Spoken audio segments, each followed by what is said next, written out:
So tonight is our rollout meeting for the Depot District Sub-Area Plan. And there are several things that we learned during our studio session that we're trying to incorporate in the spatial strategy here below. And it pivots on several very important hopes. One is that we don't rush to do anything specific. We take our time. Incremental reinvestment is something that we're after in this district so that we have more of a homegrown feel, homegrown flavor throughout. But overall, one of the things that we're really trying to take advantage of in this plan is the relationship between St. Martin's University and the Central District within the Depot District, so we can build on that energy from the school and use that as a stimulus for development here in this area.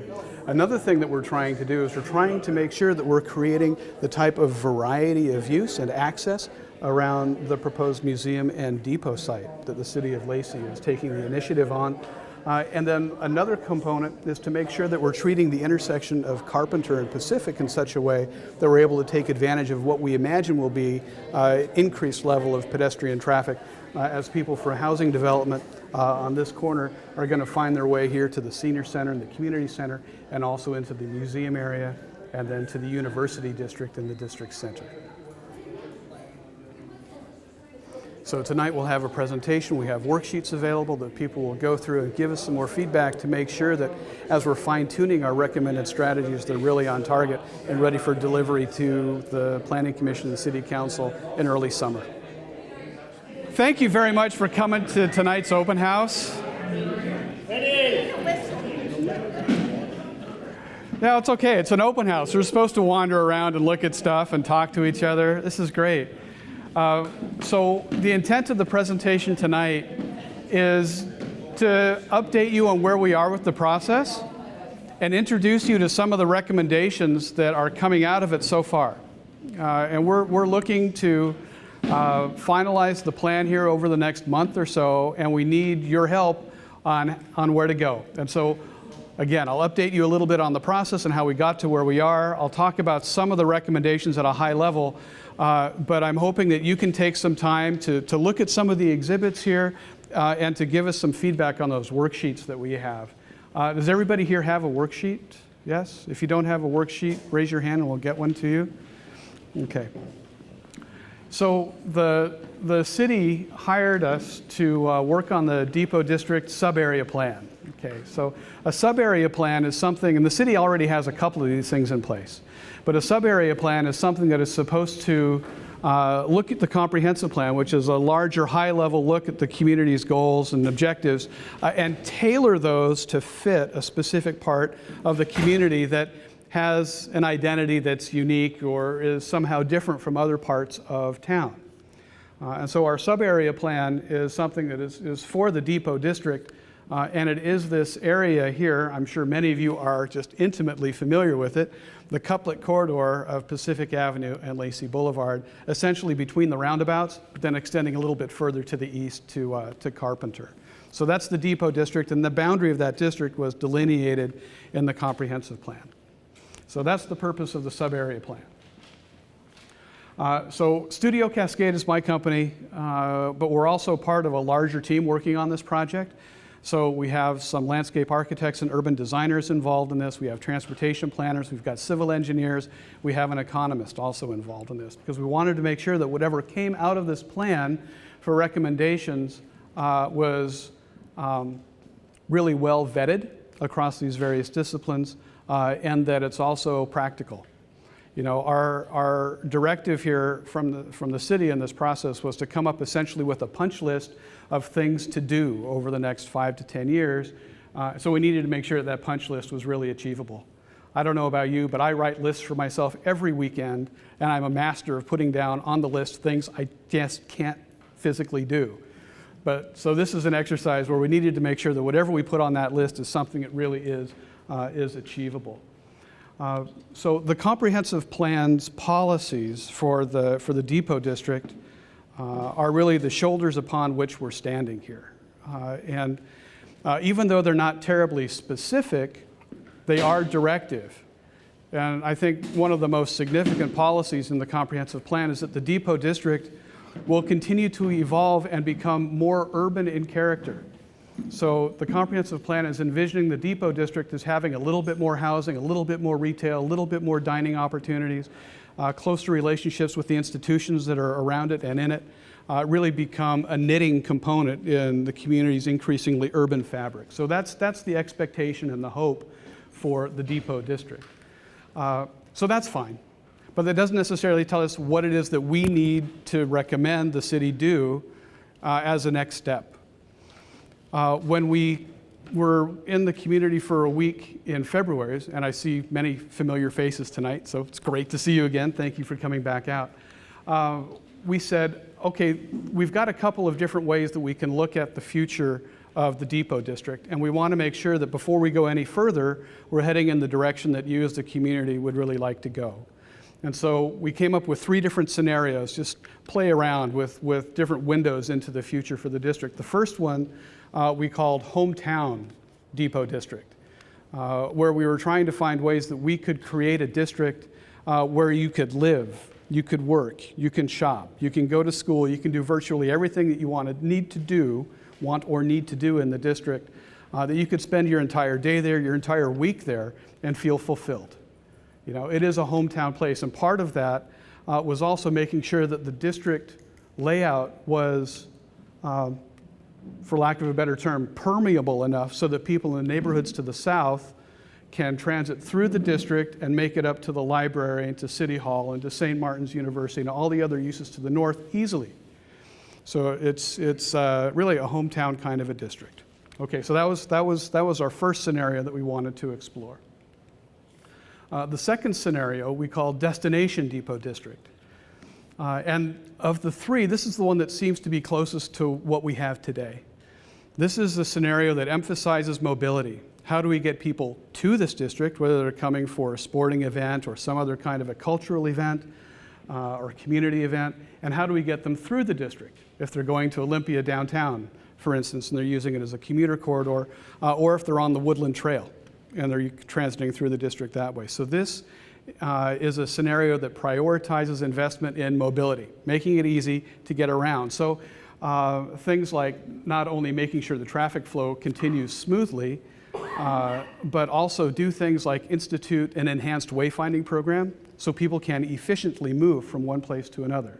Or make sure that pedestrian crossings of Pacific particularly are enhanced so that as people are going to events at St. Martin's University, they can cross Pacific and not necessarily put themselves at risk. So anyway, so that's how we were trying to explain scenario 2. And then scenario 3, how about we take advantage of the proximity of St. Martin's University and use that as a catalyst for development in this part of town.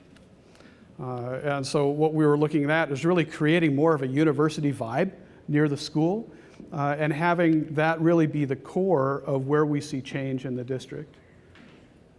And so anyway, so we asked people to consider these 3 things and to give us some comments. And after I'm done talking, we'll have some Q&A. You can work on the worksheets, but you can also take a look at those 3 panels there. It describes the scenarios in more detail, and what we have leaning against the tripods there on the floor are some of the community responses to what people were telling us they would like to see from each of those districts. So as I said, we ran the studio for 3 days the last week of February. People came in. Ryan, how many people did we have visit us in the studio? We had over 100 people cycle through. We had a couple of workshops the first day and the third day so people could check what we were doing and make sure that we were headed in the right direction. Something that we found particularly illuminating, no, it was a wave. I thought you were going to ask me a question. So back in the back corner there, we have a couple of boards that identified different types of features that we thought exemplified different types of character elements in the district. And so we asked people to weigh in on these different types of features, public art, public open space, opportunities for more efficient traffic flow, and so on. And so we asked people to weigh in on these different things so we can get a sense of community priorities, what it is that people would like to see take root in the district. And so we had 9 categories plus an other category, and you can see some of the blue Post-its there. People were noting what their other thoughts were. But what seemed to be most attractive to the people who were at the studio was really building on that College Ave feel? How can we really turn to the university so that we can have that type of a sense of vitality and perhaps creativity, whatever happening in the center of the district? And then also, ranking relatively high, we're just slowing things down. The people who are attending the studio were saying, people are driving too fast. We can't really achieve much now because people are moving through the district so darn fast. So they wanted things to slow down a bit. They were also interested in taking advantage of the proximity to Old Town Lacey. The historic district is right there, and that we use this area as an opportunity to grow and nurture local businesses. Maybe not everyone is going to succeed as a local business, but at least this becomes the fertile soil in the community where people can give it a shot. In our first workshop, we asked folks who were participating to envision this district, playing with those different three scenarios, but however the group, we had people working in small groups, however the group envisioned the district for these different topic areas. And they were tasked with looking at the district tomorrow in its best possible context and then comparing that to where we are today. And people were able to look at things like pedestrian-friendly walk-to ability, places to meet and congregate, efficient traffic flow, destination features, appropriate parking, economic vitality, sense of place, historic character. How are we today versus where we want to be tomorrow? And so people did the math, calculated the gap between today and tomorrow, and that became something of a scope of work for us in our plan. Maybe we're doing fine in terms of how well we park in the district. Maybe we're doing okay in the efficiency of the way people are able to flow through as they drive through the district, but maybe we're not doing okay in terms of public gathering spaces and economic vitality. So those are the kinds of things that begin to direct our hand as planners as we translate the comments from these different scenarios into how we begin to tackle it in an overall concept. The second workshop, we presented our best ideas based on what we had heard during the 3 days, and we asked people to evaluate what we were coming up with against the scores that came out of Workshop 1. So we used Workshop 1 to set evaluation criteria that we were then able to apply to the results of our studio during Workshop 2. So there's that sense of continuity and transparency, and it gave us an opportunity to say, oh yeah, this was really important to you in Workshop 1, but maybe we didn't do as well as we had hoped in addressing it here, and Workshop 2 gave us a chance to talk about that. So this is the overall concept that we presented. I'll just take a couple of seconds to talk about it. I love these studios. They're really just a whale of a lot of fun because they give us an opportunity to work. Our economist was there, our transportation planner was there, our civil engineer was there. We had everybody there that we needed to bounce off these ideas, and we came up with a concept that now has actually stood subsequent analysis and review as we've gone through it. But you can see that the university district came out as a real prominent component of the overall concept. How do we begin to take that idea of collaboration with the university and tie it into a spatial extent? And so this is what we are looking at, basically from Ruddle to Franz, becoming more of a mixed-use, entertainment-rich, institutional, active space with retail, dining opportunities, perhaps galleries. So that was an important component. And then also looking at what might be happening at Carpenter and Pacific with the Reserve, I believe is the name of the project that's happening here, fairly intense assisted living, but it has the opportunity or the potential to really transform pedestrian demand as people are going to the future museum site, depot site, and also to where we are tonight. So I think that as we start seeing development happening in this corner, we're going to see a need to address that in the way this intersection is treated and the way the pedestrian environment is treated on Pacific between the roundabout and the park here. So really, we looked at transformation occurring. That's kind of nice. I'm blocking the projection while I'm illustrating what I'm talking about. See if I can do it this way. So transformation happening here and here, but what happens in the space in between?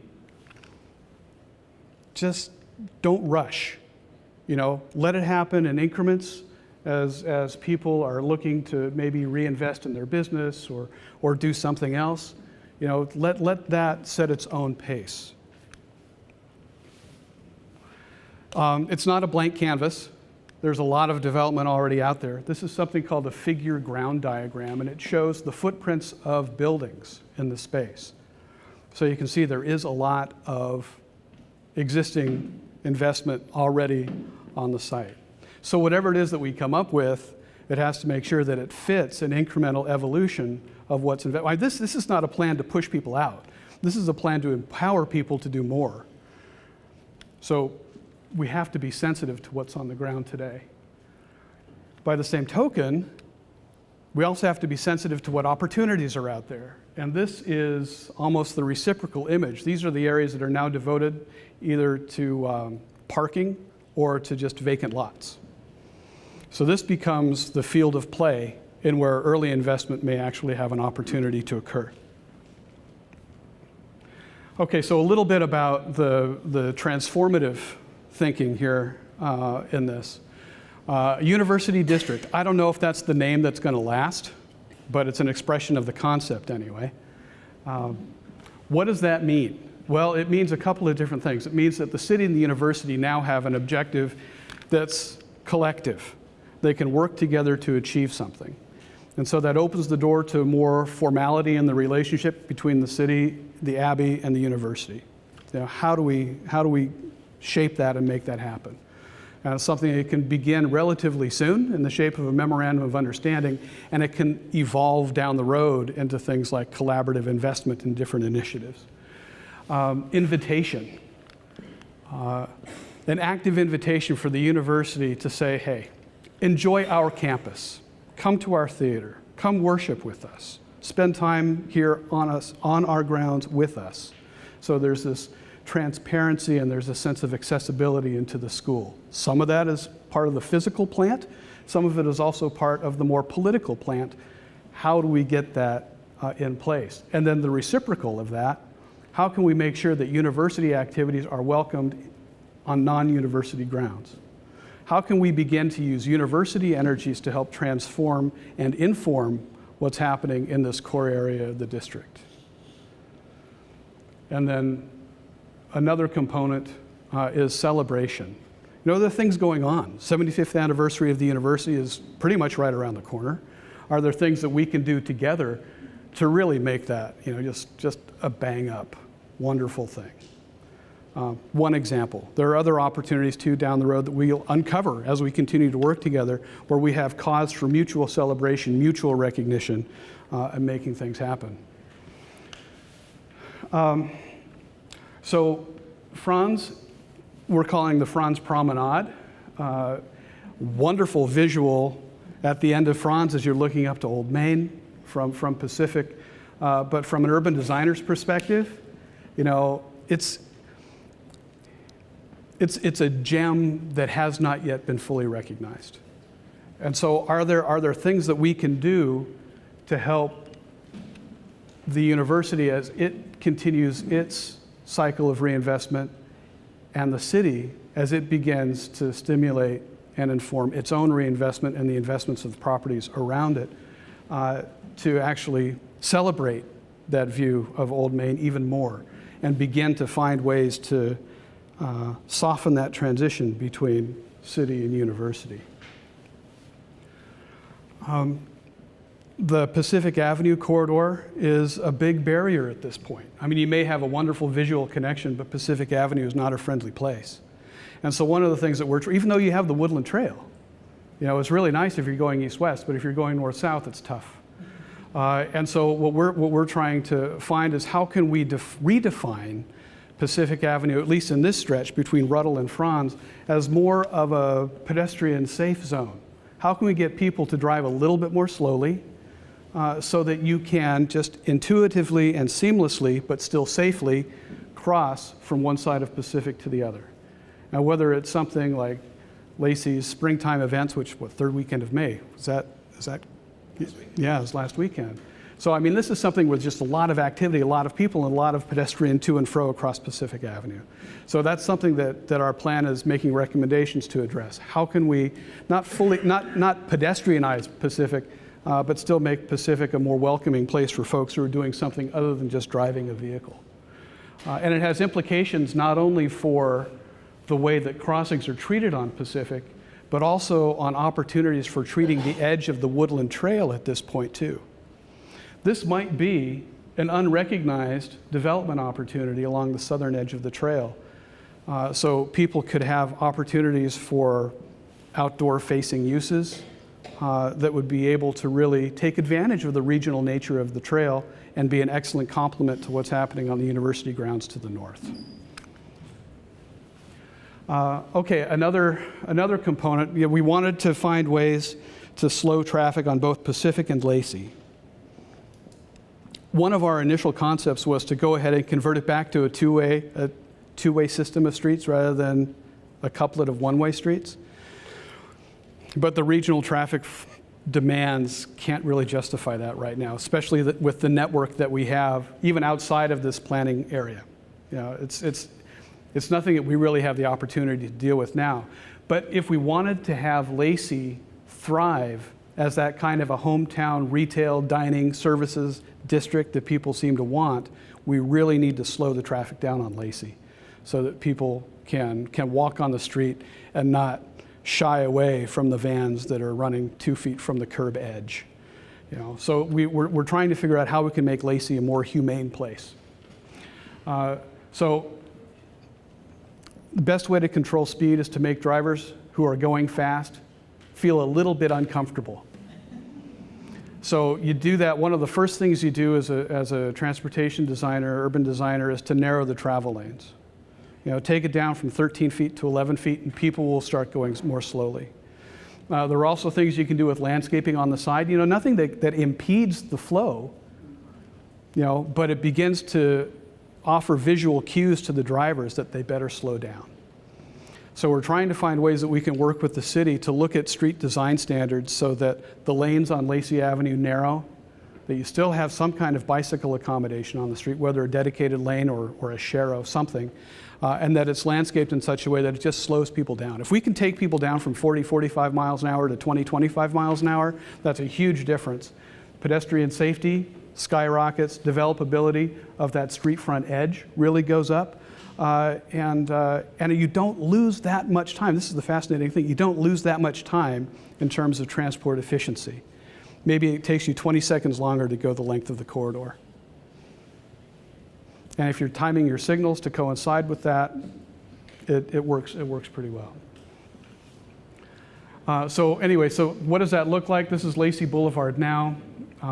So we would be proposing something like this where you still are able to accommodate 3 lanes of traffic. It's just taking up a little bit less space. People are going a little bit more slowly, and it's landscaped in a way that it really provides those cues. It's something I do with my urban design class. You put your arms straight out, and then you very slowly move them and then stop when you start to see your hands. Your brain is processing that information. So if there are things happening in your periphery as you're driving, it begins to send you signals and you will slow down. Okay, and then the other area of transformation is Carpenter and Pacific. You can see a sketch we did in the studio of the reserve footprint, a 5 to 10 minute walking radius, depending, I guess, if you're a go-go, a slow-go, or a no-go. But you can see that it really is a viable possibility here that folks from this development are going to be able to make it to the community center and the senior center, maybe do some fishing, and also be able to make it to the museum site and whatever else happens out there. Okay, so some of the other ideas. Okay, Pacific Avenue crossing at the University District area is a very high priority, but it's unlikely that much new development is going to happen on Pacific Avenue. You have the Woodland Trail that's on the south edge, so you're not going to see much of a similar development of retail or services uses like you have on Lacey Boulevard happening on the north edge of Pacific, because that kind of development relies on an echo across the street. So you're probably going to continue having the kind of development pattern that you have on the north side of Lacey of Pacific Avenue. So how do you figure out how to slow people down and create the kind of an environment that you're hoping for on Pacific?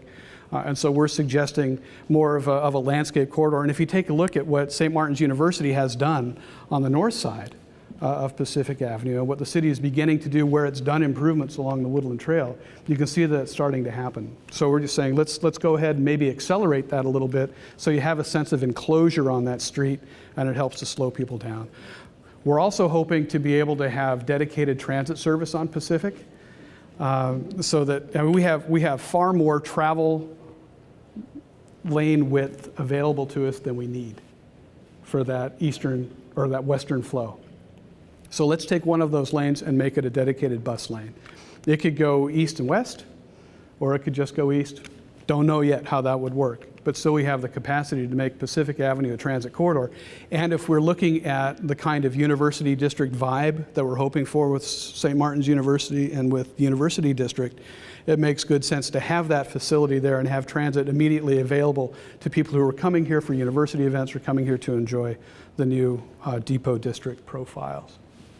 And again, I mentioned it once before, this is a plan that's supposed to empower locals to reinvest.